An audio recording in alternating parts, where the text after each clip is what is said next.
This was presented at the third BTS Global Interdisciplinary Conference 2022, hosted and held at Hankuk University of Foreign Studies in Seoul, Korea.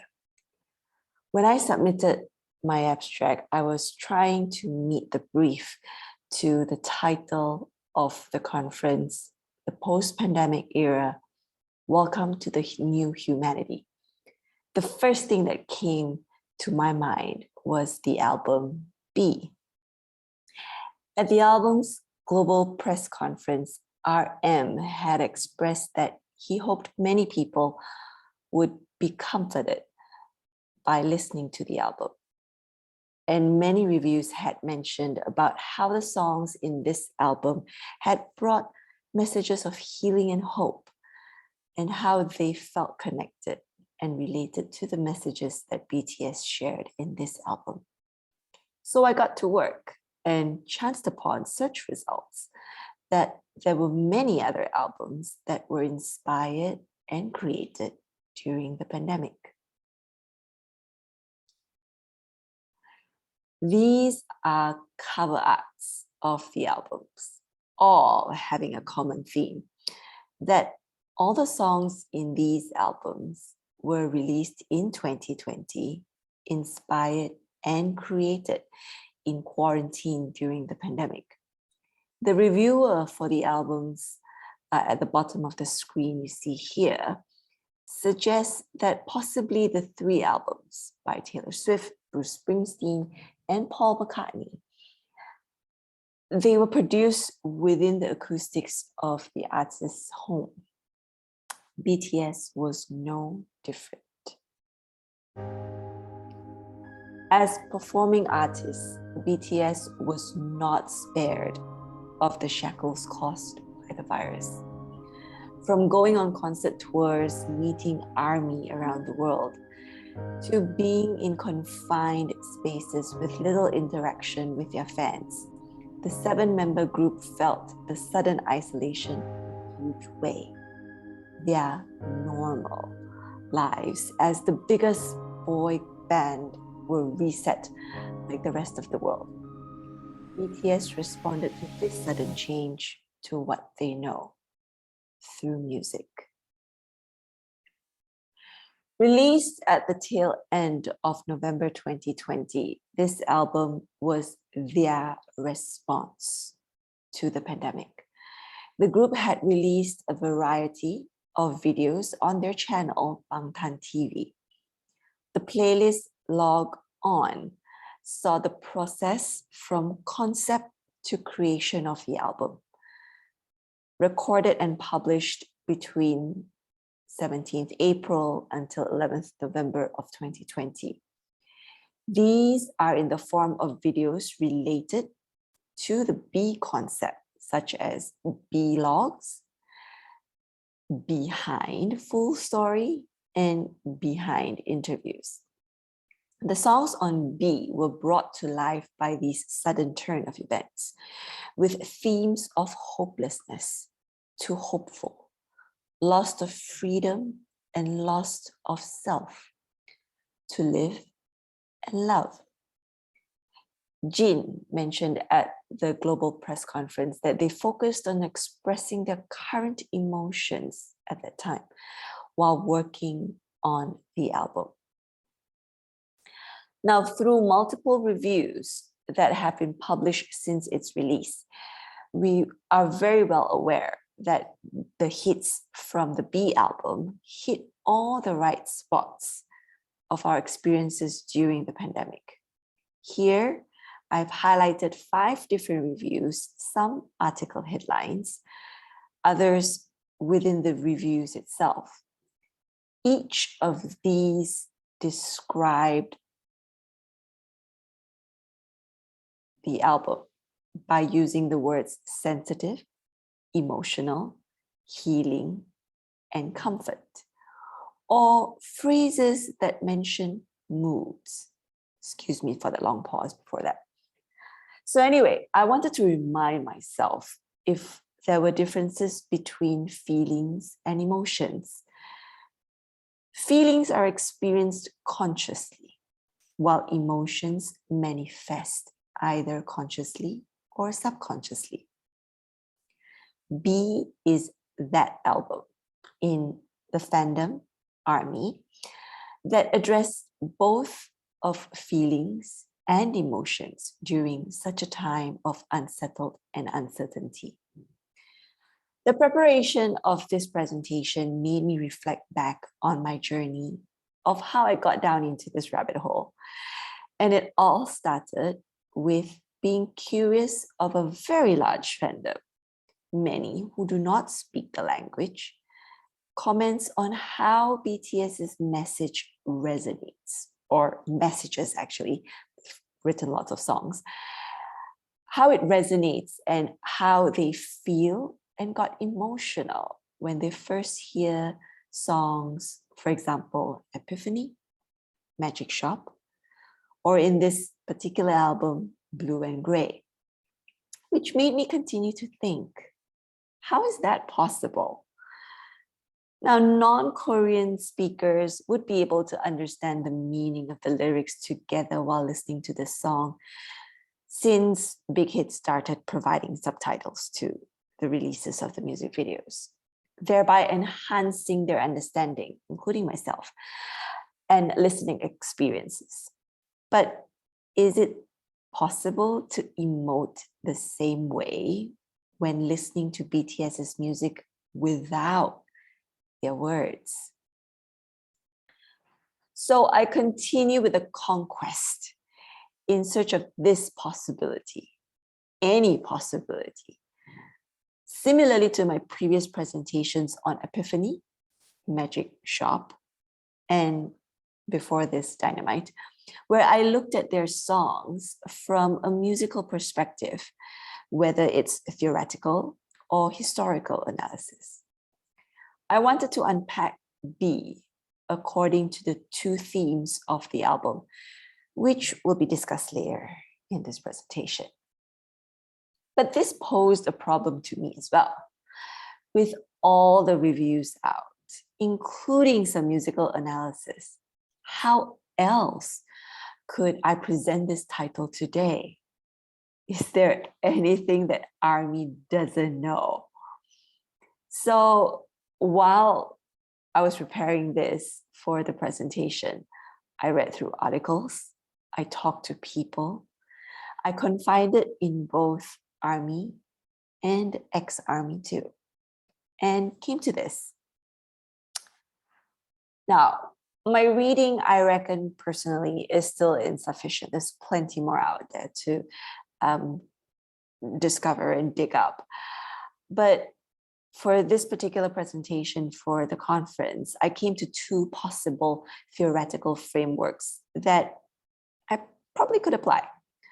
Affect theory or affect theory, where in the music world, the doctrine of affections from the Baroque era could apply, and or the neurological theory of emotions, which could be a sub-branch of cognitive theory of emotion by Schachter Singer, who coined the two-factor theory of emotion circa 1960s, and the cognitive appraisal theory by Richard Lazarus in 1966.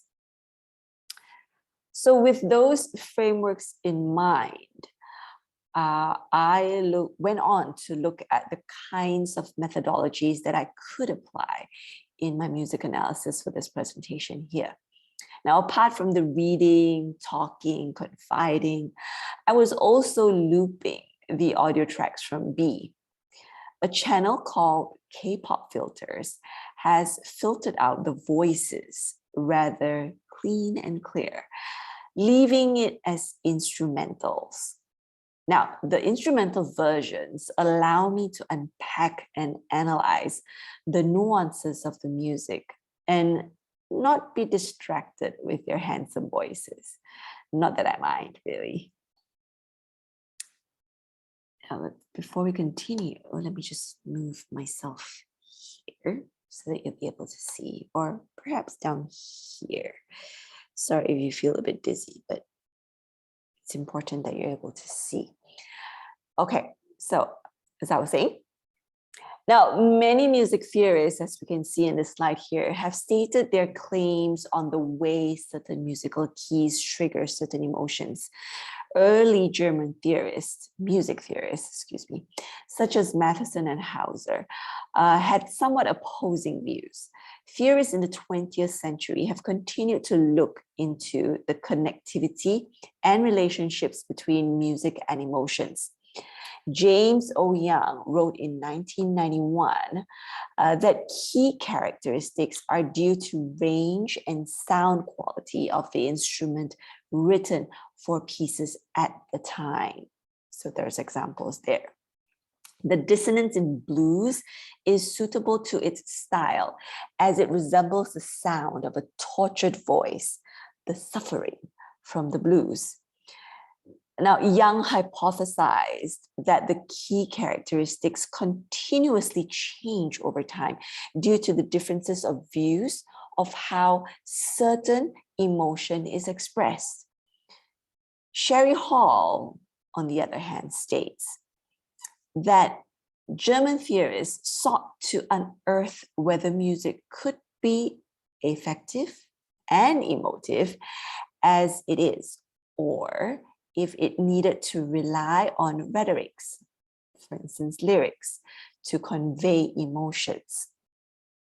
So of all the listed composers and music theorists in this table here, Johann Mattheson was one of the advocates for the doctrine of affections, where he had each key linked to an emotion.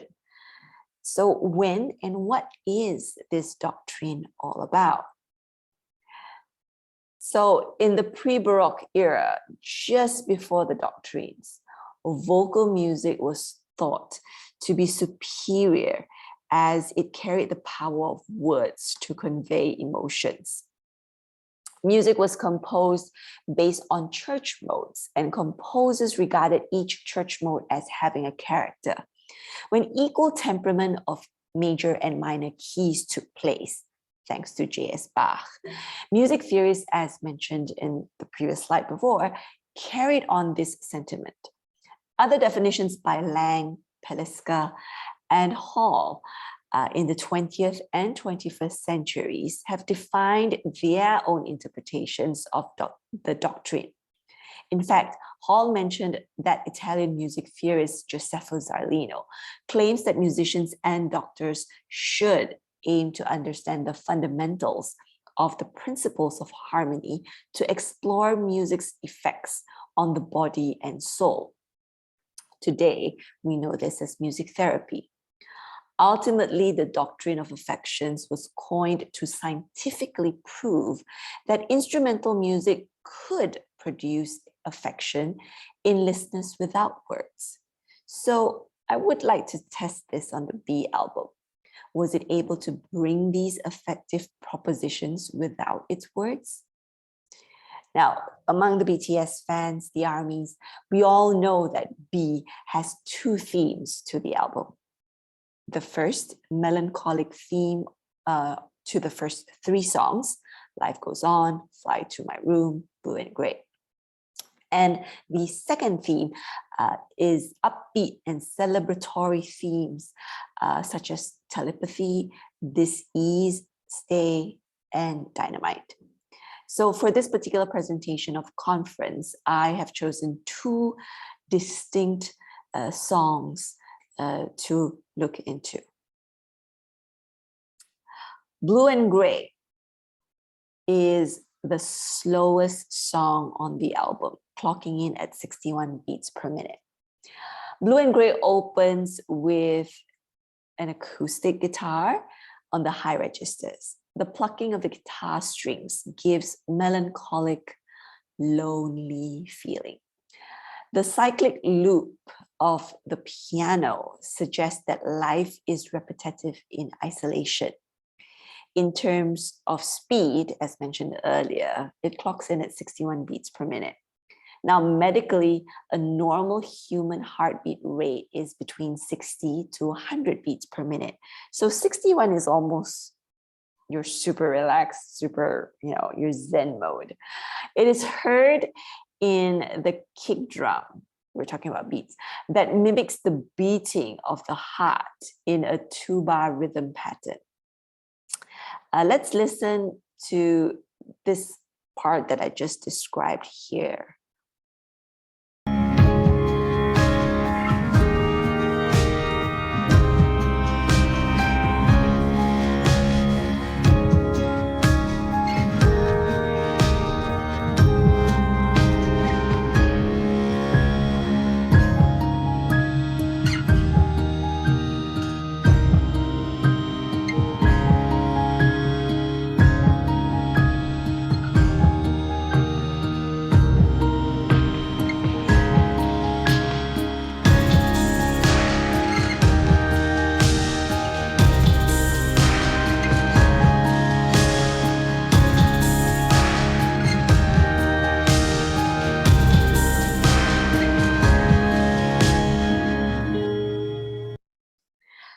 So if the volume is a little bit too low, you could just bump it up. But do listen to the guitar, the piano, and of course, that kick drum at the very bottom foundation of the music that does resemble that heartbeat there. In the global press conference, V, one of the members, described the song as soothing and warm. He also specified that the feelings of depression and anxiety were expressed in the lyrics. So with the instrumental version here that we just heard, the effectiveness of the concept of the song without words may only be authentically experienced by perhaps non-fans. For those of you who are listening in as ARMYs, it would already be biased since we already know the meaning and the interpretation of the song. Now, if you don't go look it up first. Look for an instrumental version and then see if it gives you that same emotion as before you understand the lyrics or you look up the meaning of the song. Now, this quote below here by Pelletier, when analyzing Hansa, supports the characteristic elements that I've presented here in blue and gray. Now, the other song that I would like to present to you is Stay. Now, Stay is the fastest song in the album, clocking it at 126 beats per minute. It is definitely faster than the average human heartbeat of 100. Now, before we look into anything else, perhaps let's listen to the instrumental version of a particular section here and see if you're able to pick out the characteristics as you see in the slide.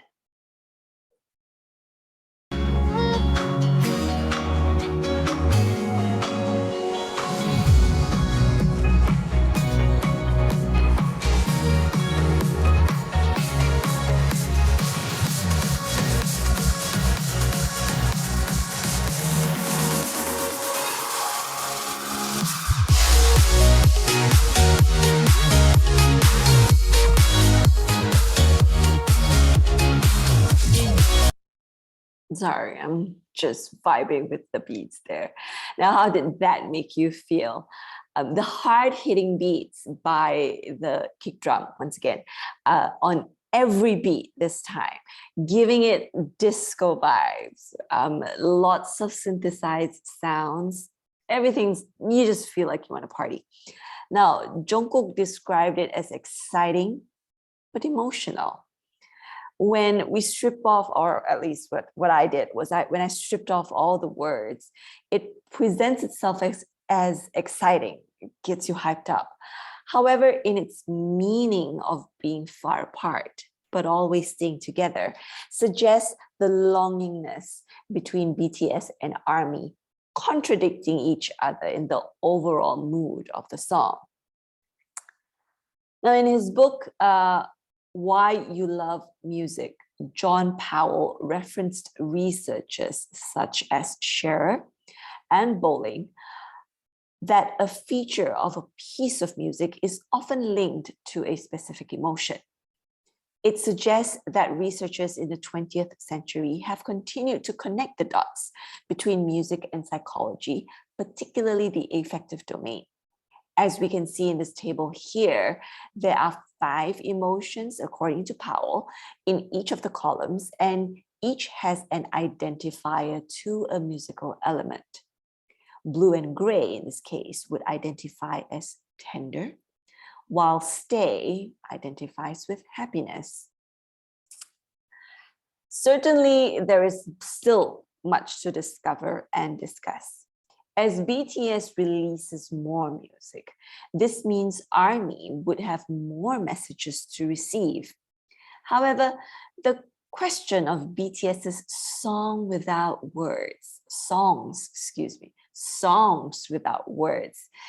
a citation to Mendelssohn's collection of songs of the same title, continues to pique my interest. Is it possible to achieve a similar or greater affective or emotional effect without the wonders of storytelling?